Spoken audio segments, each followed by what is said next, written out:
Growth hormone में हम देखेंगे एक्सपेरिमेंट डार्विन का। उन्होंने ऑक्सिन को एक्सपेरिमेंट करके बताया, इसे बोलते हैं डिमॉन्स्ट्रेशन ऑफ डार्विन्स एक्सपेरिमेंट। तो आइए देखते हैं ऑक्सिन। ऑक्सिन एक प्लांट हार्मोन का एक ग्रुप है जो कि विभिन्न प्रकार के ग्रोथ की क्रिया को करता है प्लांट्स में। ऑक्सिन ऐसे केमिकल पदार्थ हैं जो कि रूट एवं स्टेम के शीर्ष पर उत्पन्न होते हैं तथा नीचे की ओर प्रवाहित होकर प्लांट्स ग्रोथ को कंट्रोल करते हैं। हार्डी के अनुसार कहते हैं कि ऑक्सिन ऐसे जैविक पदार्थ हैं जो कि पौधों के अंदर स्रावित होते हैं और अत्यंत कम मात्रा में पौधों की शारीरिक क्रियाओं को प्रभावित करते हैं।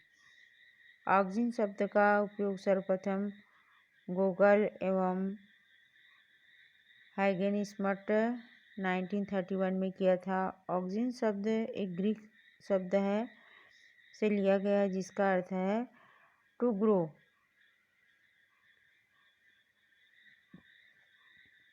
ऑक्सिन एक ऐसा पादप हार्मोन है जो मुख्यतः कोशिकाओं के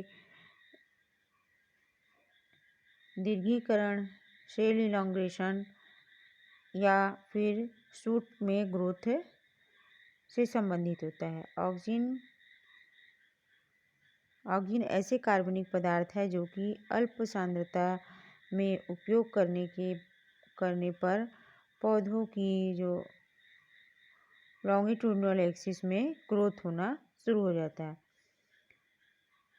सबसे पहले ऑक्सिन को चार्ल्स डार्विन ने 1880 में अपनी पुस्तक the power of the movement in plants में बताया कि पौधों के अंदर कुछ रासायनिक पदार्थ होते हैं जो कि वृद्धि क्रिया में हेल्प करते हैं। डार्विन ने देखा कि जब कैनरी घास में सीडलिंग के प्रांकुर चोल पर एक यूनिन्यूक्लिएट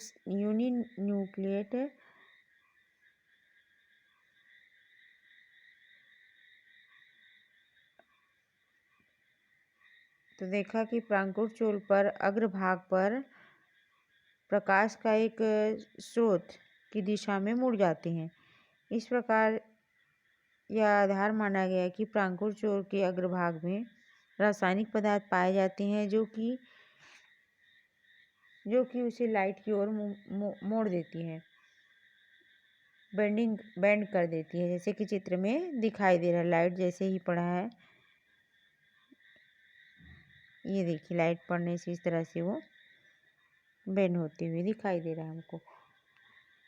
प्रांकुर चोल के अग्रभाग को यदि काट कर अलग कर दिया जाए या उसे ढक दिया जाए कैपिंग किसी से, तो यह प्रकाश स्रोत उनमें नहीं पड़ पाती, जिससे वो नहीं मुड़ता, स्ट्रेट ही रहता है। जैसे कि इस पिक्चर में दिखाया, या तो कटिंग करे या ढाक देने से वह नो बेंडिंग, किसी प्रकार का कोई मुड़ाव इस पिक्चर में नहीं दिखाई दे रहा है।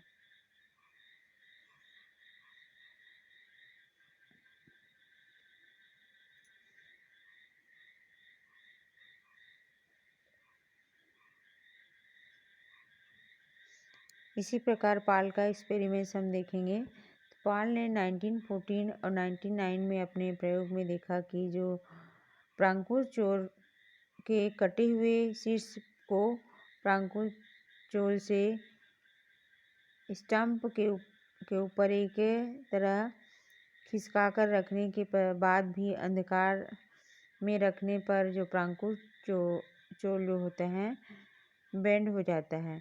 इस आधार पर उन्होंने बताया कि प्रांकुर चोल के अग्र भाग पर ही कुछ रासायनिक पदार्थ स्रावित होते हैं जो कि प्रांकुर चोल के निचले भाग में स्थानांतरित होने के बाद ही वृद्धि की दर में बढ़ोतरी करता है।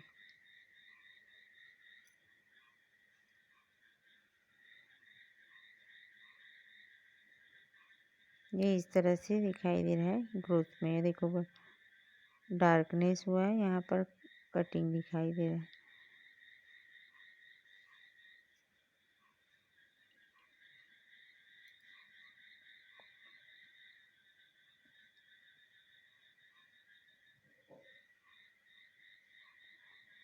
प्रूवेंट ऑफ द